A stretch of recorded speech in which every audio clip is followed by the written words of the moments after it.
Okay, Abbas പറഞ്ഞ അനുസരിച്ചപ്പോൾ വടക്കൻ ഗസയിലെ ഒരു കുഞ്ഞ്, ആ കുഞ്ഞ് അവൻ്റെ തകർന്ന് വീണ് പോയ അവൻ്റെ വീട് പോയി നോക്കുമ്പോഴാണ് ബോംബ് സ്ഫോടനം ഉണ്ടാകുന്നത്, ഇസ്രായേലിൻ്റെ ആക്രമണത്തിൽ കൊല്ലപ്പെടുന്നത് എന്ന് മനസ്സിലാക്കുന്നത്. ഒരു പക്ഷേ ഫലസ്തീനിലെ സാധാരണ മനുഷ്യർ അവർ നടന്നു പോയ വഴികൾ, വ്രതാനുഷ്ഠാനത്തിൻ്റെ നാളുകളിൽ അവരൊരുമിച്ച് പള്ളിയിലേക്ക് പോയ ഇടങ്ങൾ, ആ വഴികളൊന്നും ഒരുപക്ഷെ ഇന്നുണ്ടാകില്ല.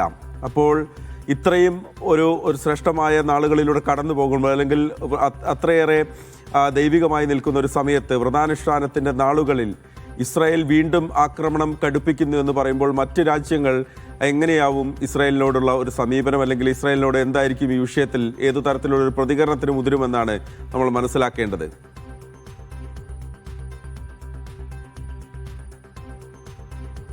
മഹേഷ്, ഈ കാര്യത്തിൽ അടിയന്തരമായിട്ട് ഇസ്ലാമിക രാജ്യങ്ങൾ അടക്കമുള്ള അന്താരാഷ്ട്ര സമൂഹം നിലവിൽ ചെയ്തുകൊണ്ടിരിക്കുന്നത് ഗസയിലേക്ക് അടിയന്തര സഹായം എത്തിക്കുക എന്നുള്ളതാണ്. അവിടെ നിലവിൽ വേണ്ടത്, നമുക്ക് പ്രധാനുഷ്ഠാനത്തെ കുറിച്ച് അറിയാം, അവിടെ അത്യാവശ്യമായി വേണ്ടത് ഭക്ഷണമാണ്, അതുപോലെ മരുന്നാണ്. ഈ ഭക്ഷണവും മരുന്നും എത്തിക്കുക എന്നുള്ളതാണ് അറബ് രാജ്യങ്ങളുടെയും അതുപോലെ UN അടക്കമുള്ള അന്താരാഷ്ട്ര സംഘടനകളുടെയും ഒരു പ്രധാനപ്പെട്ട ഒരു കാര്യം എന്ന് പറയുന്നത്.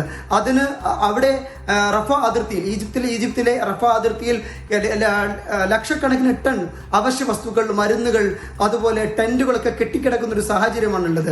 ഏതായാലും ഇത് അങ്ങോട്ട് കൊണ്ടുപോകാനുള്ള ഒരു ഗസയിൽ എത്തിക്കാനുള്ള യാതൊരു തരത്തിലുള്ള നീക്കത്തിനും ഇസ്രായേൽ ഇതുവരെ അനുമതി നൽകിയിട്ടില്ല എന്നുള്ളതാണ്. ഏതായാലും ഇതോടുകൂടെ ചേർത്ത് വായിക്കേണ്ട ഒരു കാര്യം, മാഷ് സൂചിപ്പിച്ചതുപോലെ ഇവിടുത്തെ അന്താരാഷ്ട്ര സമൂഹത്തിന്റെ പ്രതികരണം എന്ന് പറയുന്നത്, ഈ 2 ദിവസങ്ങൾക്ക് മുമ്പാണ് വെസ്റ്റ് ബാങ്കിനെ സ്വന്തം ഭൂമിയായി രജിസ്റ്റർ ചെയ്യാനുള്ള ഒരു പ്രമേയത്തിന് ഇസ്രായേൽ മന്ത്രിസഭ അംഗീകാരം നൽകിയത്. ഇസ്രായേൽ ഭരണകൂടത്തിലെ തീവ്ര വലതുപക്ഷത്തിന്റെ ഒരു നിർദ്ദേശപ്രകാരം, അതുപോലെ അവരുടെ സമ്മർദ്ദപ്രകാരമാണ് വെസ്റ്റ് ബാങ്കിനെ സ്വന്തം ഭൂമിയായി രജിസ്റ്റർ ചെയ്യാം എന്നൊരു പ്രമേയത്തിന് അവർ അനുമതി നൽകുന്നത്. അതോടുകൂടെ തന്നെ ഫലസ്തീൻ എന്ന് പറയുന്ന ഒരു രാഷ്ട്രത്തെ സമ്പൂർണ്ണമായി ഇല്ലാതാക്കാനുള്ള ഒരു ശ്രമമാണ് നിലവിൽ നടത്തിക്കൊണ്ടിരിക്കുന്നത്. അധിനിവിഷ്ട വെസ്റ്റ് ബാങ്കിനെയാണ് സ്വന്തം സ്ഥലമായിട്ട് കൂട്ടിച്ചേർക്കാൻ ഇസ്രായേൽ ശ്രമങ്ങൾ നടത്തുന്നത്. അധിനിവിഷ്ട വെസ്റ്റ് ബാങ്ക് എന്ന് പറയുന്നത് നമുക്കറിയാം, ഈ വെസ്റ്റ് ബാങ്കിനും ഗസയുടെയും ഇടയിലാണ് ഈ ഭൂമിശാസ്ത്രപരമായി ഇസ്രായേൽ എന്ന് പറയുന്ന രാജ്യം. ഗസ ഈ മെഡിറ്ററേനിയൻ കടലിന്റെ എൻഡിലാണ് നിൽക്കുന്നത്, അത് തീരപ്രദേശമാണ്. എന്നാൽ വെസ്റ്റ് ബാങ്ക് എന്ന് പറയുന്നത് ഒരു ഭാഗത്ത് ഇസ്രായേൽ, മറുഭാഗത്ത് ജോർദാൻ റിവർ, അതിന്റെ മറ്റൊരു ഭാഗത്ത് ചാവുകടൽ ഉൾപ്പെട്ട ഒരു ഭൂപ്രദേശമാണ്. അത് ഗസയേക്കാൾ വലിയ ഭൂപ്രദേശമാണ്. അതേക്കാൾ 4-5 മടങ്ങോ വലുപ്പമുള്ള ഒരു ഭൂപ്രദേശമാണ് ഈ വെസ്റ്റ് ബാങ്ക് എന്ന് പറയുന്നത്. ഈ വെസ്റ്റ് ബാങ്കിന്റെ എല്ലാ സ്ഥലങ്ങളിലും, അഥവാ തെക്ക് മുതൽ വടക്ക് വരെ, മധ്യഭാഗത്ത് വരെ എല്ലായിടത്തും ഇസ്രായേലിന്റെ അധിനിവേശം നടന്നിട്ടുണ്ട്. ഈ ഏകദേശം 10-70 വർഷമായി, 1967 യുദ്ധത്തിന് ശേഷം ഈ വെസ്റ്റ് ബാങ്കിലെ എല്ലാ സ്ഥലത്തും ഇസ്രായേലിന്റെ അധിനിവേശം നടന്നിട്ടുണ്ട്.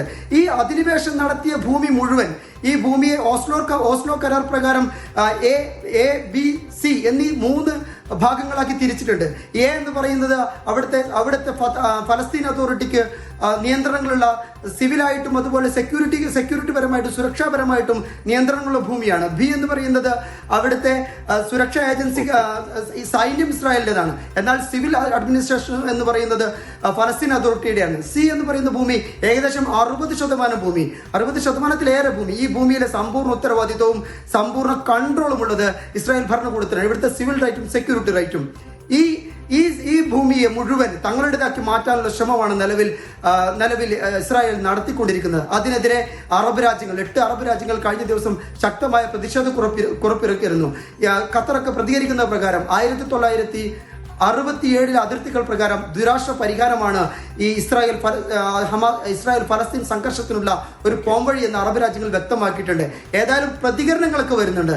എന്നാലോ അതുമായി ഗസയുടെ ഭാവിയുമായി ബന്ധപ്പെട്ട, ഗസയുടെ പുനർനിർമ്മാണവുമായി ബന്ധപ്പെട്ട കൂടിയാലോചനകൾ വാഷിംഗ്ടണിൽ മുന്നോട്ട് പോകുന്നുണ്ട്. എന്നാൽ ഇസ്രായേൽ അതിന്റെ ആക്രമണം ഇതുവരെ നിർത്തിയിട്ടില്ല എന്നുകൂടി നമ്മൾ ഇതോട് ചേർത്ത് വായിക്കണം. മഹേഷ്.